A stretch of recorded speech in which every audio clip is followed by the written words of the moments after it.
ဒီဗီဒီယိုကနေစပြီးတော့ကျွန်တော်တို့က function ဆိုတဲ့အခန်းကိုဆက်တက်သွားမယ်ပေါ့ဒါဆိုရင် function ဆိုတာကိုဘယ်လိုလဲဆိုတာကျွန်တော်မပြောပြခင်မှာဒီဟာလေးကိုကျွန်တော်ဒီလိုလေး output ထုတ်ချင်တယ်ဒါဒီလိုလေးကျွန်တော် output ထုတ်ချင်တယ်ဆိုပါစို့အဲ့လို output ထုတ်ချင်တယ်ဆိုရင်အရင်ဆုံး my name is Moti ဟာဆိုကျွန်တော်အရင် output ထုတ်မယ်ပြီးကြရင် for loop ပတ်ပြီးတော့ကြတော့မှာ star ကိုအခေါက်50 output ထုတ်မယ်ပြီးကြရင် I am 18 years old ဆိုပြီးတော့ကြတော့မှာဒီနေရာမှာရေးမယ်အဲ့ဒါပြင် star ကိုအခေါက်50ပြန်ပြီးတော့ for loop ပတ်ပြီးတော့ output ထုတ်မယ်ပြီးကြရင် I am from ပြင်ဦးလန်းဆိုပြီးပြန်ရေးမယ်ပြီးကြရင် star ကို for loop ပတ်ပြီးတော့အခေါက်50ပြန်ရေးမယ်เนาะအဲ့လိုမျိုးရေးမယ်ဆိုတော့ကြတော့ okay ရေးမယ် COUT ဆိုပြီးတော့ကြတော့မှာ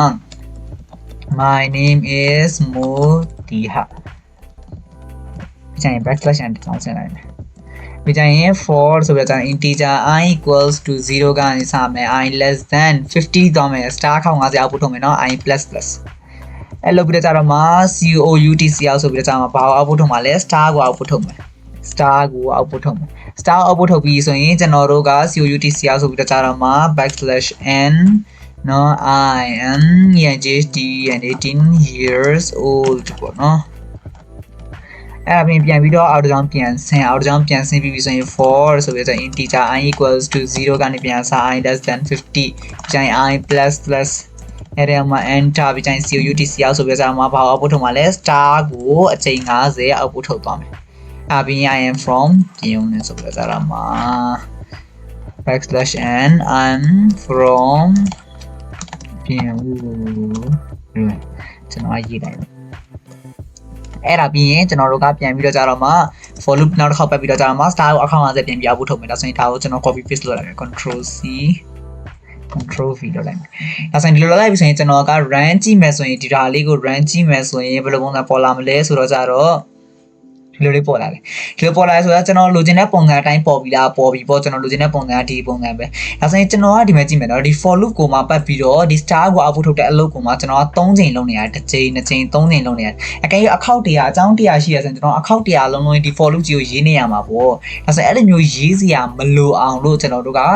function ကိုသုံးလို့ရတယ်ဒီထဲမှာ function ဒါလည်း function တစ်ခုပဲ main function ဒါ main function ဒါ entry point function ရဲ့ဒီ serial plus ရဲ့ entry point main function ရမယ်ဘယ်ကနေဒီအပေါ်မှာဘယ်လောက်ပဲကိုရေးထားတာ main function အပေါ်မှာဘယ်လောက်ပဲကိုရေးထားပါစေ तू ကအလုပ်လုပ်မှာဒီစလုပ်မှာဒီ main ဆိုတဲ့နေရာနဲ့စပြီးတော့အလုပ်လုပ်သွားမှာဒါ entry point ဒီ entry point နေဒါလည်း function တစ်ခုပဲဒါဆိုရင်ကျွန်တော်တို့က function နောက်တစ်ခုအသစ်ဒီအပေါ်မှာတစ်ခုခုကိုကြီးညာလိုက်မယ်အဲ့ဒီ function ထဲမှာကျွန်တော်တို့ကဒီ for loop ဒီ star 50ခု output ထုတ်တာလေးကိုကျွန်တော်တို့ကဒီထဲမှာအလုပ်လုပ်ထားမယ် function ဒါဆိုရင်အဲ့ဒီ star 50ခု output ထုတ်ချင်တာဆိုရင်ကျွန်တော်တို့ကအဲ့ဒီ function လေးကို call ခေါ်လိုက်မယ်ဆိုရင်အဲ့ဒီ function မှာရှိတဲ့အလုပ်ကိုသူကအလုပ်လုပ်သွားမယ်တဲ့ဒါဆိုရင် function ကြီးညာမယ်ဆိုရင် function ရေးတော့မယ်ဆိုရင်တော့အပိုင်းတစ်ပိုင်းရှိတယ်ဆိုတော့သူ့မှာအပိုင်း general နဲ့ပြမယ်ဆိုသူ့မှာအပိုင်း3ပိုင်းရှိတယ်ဒါဆိုရင်အပိုင်း3ပိုင်းရှိတာကိုမှကျွန်တော်တို့ကပထမအပိုင်းကကြတော့ function declaration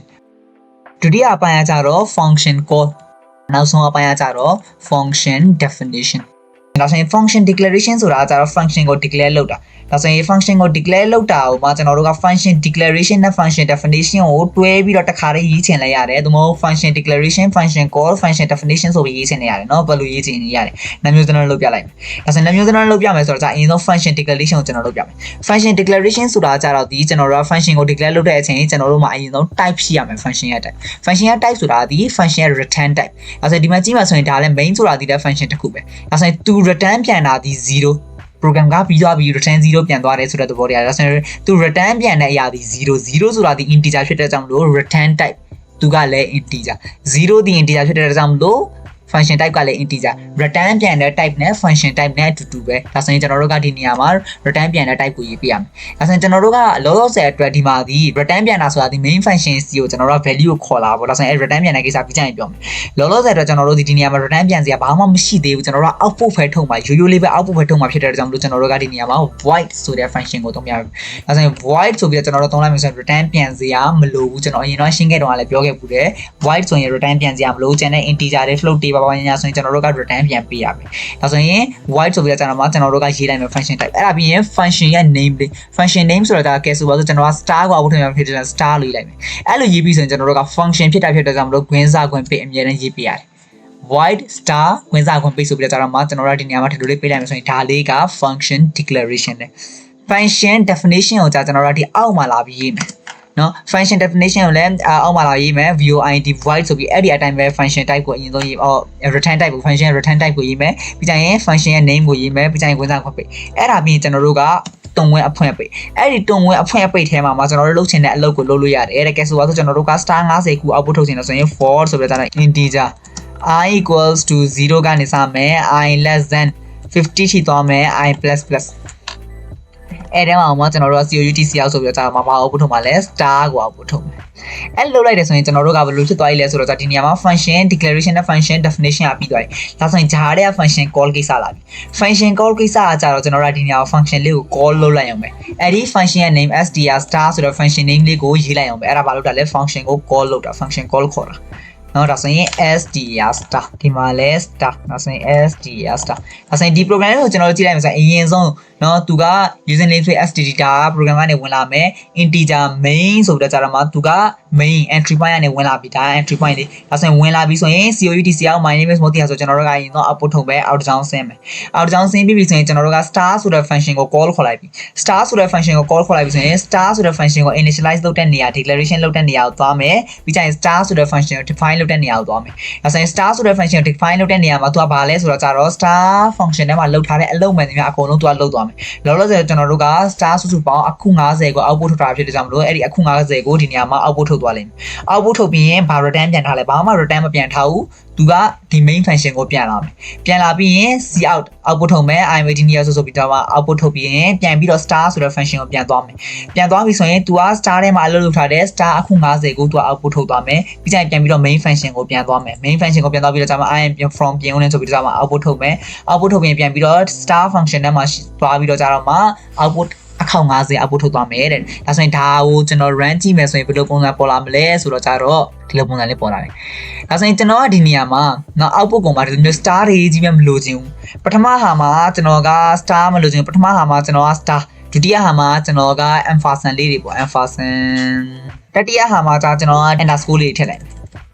ဒါဆိုရင်ကျွန်တော်ကဒီလိုလေး output ထုတ်ချင်တယ်ဆိုရင်ကျွန်တော်တို့ကဘယ်လိုလုပ်ရမလဲဆိုတော့ကြတော့ဒီမှာဒီ function ကြီးကို3ခေါက်ကြီးရေးနေရမှာလားမဟုတ်ဘူး function ကို3ခေါက်ကြီးရေးနေရင်လည်းကျွန်တော်တို့ကအလုပ်တွေ show နေမှာပေါ့အကယ်၍ကျွန်တော်တို့ကအကြောင်း100လုံးရှိနေရဆိုရင်အကြောင်း100လုံးစာအတွက် function အခု100ရေးနေရတာအဆင်မပြေဘူးလေဒါကြောင့်မလို့ကျွန်တော်တို့ကဒါအောင်မှ function တစ်ခုတည်းနဲ့သူက output ထုတ်သွားတာဒီတစ်မျိုးတည်းပဲလေ function တစ်ခုတည်းနဲ့ကျွန်တော်တို့ကရေးလို့ရတယ် function တစ်ခုတည်းနဲ့ရေးလို့ရတယ်ဆိုတော့ကြတော့ကျွန်တော်တို့ကဒီမှာ star ဆိုတဲ့ဒီ function လေးနဲ့เนาะ function လေးနဲ့ကျွန်တော်တို့က value တွေကို pass လုပ်ပြီးရေးလို့ရတယ်ဒါဆိုရင်ကျွန်တော်တို့က parameter လေးတွေကိုသုံးလို့ရတယ်ဥပမာဆိုတော့ကျွန်တော်တို့အရင်တော့ဆိုရင် strcpy တို့ strcat တို့လိုမျိုးသုံးခဲ့တယ်ဆိုရင်အချိန်တော့ဆိုရင်ကျွန်တော်တို့က parameter လေးတွေထည့်ပြီးအဲ့ဒီ parameter ကကြတော့ value တွေကို pass လုပ်ပေးတာ value တွေကို pass လုပ်ပေးတာဆိုတော့ value တွေကိုတည်သွားပေးတာပို့ပေးတာပေါ့သူစီ function ကိုစီပို့ပေးတာဒါဆိုရင် function ကနေလက်ခံပြီးတော့ကြတော့မှအဲ့ဒီ value အတိုင်းဟိုမှာသူကအလုပ်လုပ်ဆောင်သွားတာပေါ့ဒါဆိုရင်ဒီမှာဆိုရင်ကျွန်တော်ကပထမအချိန်ဆိုရင် star ထုတ်ချင်တယ် star ဆိုပြီး value ကိုပို့လိုက်မယ်ဒုတိယအချိန်ဆိုရင် ampersand ဆိုပြီးပို့လိုက်မယ်တတိယအချိန်ဆိုရင်ကျွန်တော်က underscore ဆိုပြီးပို့လိုက်မယ်ဒါဆိုရင်ဒါလေးကိုကျွန်တော်ဘယ်လိုလုပ်ရမလဲဆိုတော့ဒီနေရာမှာ star ဆိုတဲ့နေရာမှာဒီ star ဆိုတဲ့နေရာမှာကျွန်တော်တို့က parameter လေးထည့်ပေးရမယ် parameter လေးထည့်ပေးရမှာဆိုတော့ဒီမှာ function call ခေါ်တဲ့နေရာမှာအရင်ဆုံး parameter ခေါ်မယ်ဒါဆိုရင် parameter ဆိုတာဒီကျွန်တော်တို့ function call ခေါ်တဲ့အချိန်အထဲထဲမှာထည့်လိုက်တဲ့ပို့လိုက်တဲ့တန်ဖိုး parameter လို့ခေါ်ပြီးတော့ကြတော့မှာတဲ့ဒီ function ကို declare လုပ်တဲ့အချိန် function ကို define လုပ်တဲ့အချိန်ကျွန်တော်တို့ကရေးလိုက်တဲ့တန်ဖိုးကြတော့အရာကိုကျွန်တော်တို့က argument လို့ခေါ်တာပေါ့ argument လို့ခေါ်တယ်ဒါဆိုရင်ဒီမှာကျွန်တော်တို့ကပို့မဲ့အရာဒီ star နော် character star လေးကိုပို့မှာဒါဆိုရင် star ဆိုတဲ့အရာဒီ character ဖြစ်တဲ့ကြောင့်လက်ခံမဲ့အရာကလည်း character ဖြစ်ရမယ်လက်ခံမဲ့အရာပါလဲ char ချ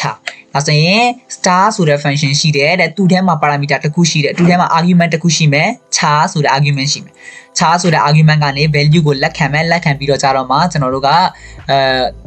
execute လုပ်သွားမှာပေါ့အဲ့ဒီ function ကိုဒါဆိုရင် function declaration မှာကျွန်တော်တို့က declaration ဒီ variable type လေးကိုပဲကျွန်တော်တို့ရေးလိုက်မယ် char ဆိုပြီးကျွန်တော် definition မှာကြတော့မှလာပြီးတော့မှ char ဆိုတာ data type တစ်မျိုးကျွန်တော်တို့က value တစ်ခုကိုလက်ခံနေတာဆိုရင်ကျွန်တော်တို့ကအကယ်၍ဆိုပါဆို value တစ်ခုကိုထည့်နေတာဆိုရင်တစ်တာလေးလိုတယ်လို့မျိုး value တစ်ခုထည့်နေတာဆိုရင် variable logo လိုတယ်ဒါကြောင့်မို့ဒီနေရာမှာ variable တစ်ခုထည့်လိုက်မယ် ch ဆိုပြီးကျွန်တော် variable ထည့်လိုက်မယ်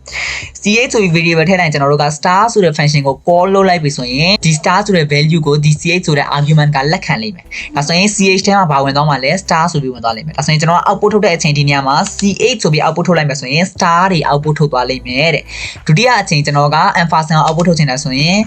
ampersand ဒီလိုလေးရေးလိုက်မှာဒါဆိုရင်ဒီ ampersand ဆိုတဲ့ဒီ n ဆိုတဲ့ဒီ value ကိုဒီ ch ဆိုတဲ့ဒီ argument တွေကလက်ခံမယ်လက်ခံပြီးတော့ကြတော့မှ output ထုတ်သွားမယ်တဲ့ဒါဆိုရင်ကျွန်တော်တို့ကဒီ function ထဲမှာကျွန်တော်တို့က output ထုတ်လို့ရတယ်ပေါ့ဒါဆိုရင်ဒီမှာဆိုရင်ကျွန်တော်ကဒီနေရာမှာ ကဲဆိုတော့ underscore ဒါဆိုရင် underscore ဆိုတဲ့ဒီ value ကိုဒီ ch ဆိုတဲ့ဒီ argument ကလက်ခံပြီးတော့ output ထုတ်သွားမယ်တဲ့ဒါဆိုရင်ဒါလေးကိုကျွန်တော် run ကြည့်မယ်ဆိုရင်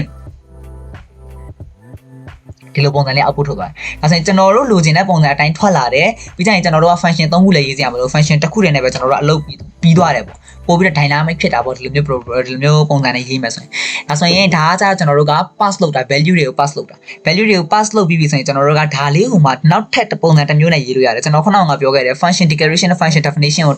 တနေရာထဲမှာရေးလို့ရတယ်လို့ပြောခဲ့တယ်။အဲ့လိုရေးလို့ရတဲ့ပုံစံကဘယ်လိုလဲဆိုတော့ function ကို declare မလုပ်ဘဲနဲ့ဒီ function definition ကိုတစ်ခါတည်း main ရဲ့အပေါ်မှာရေးလို့ရတယ်တဲ့ control x ဒီလိုလေးပေါ့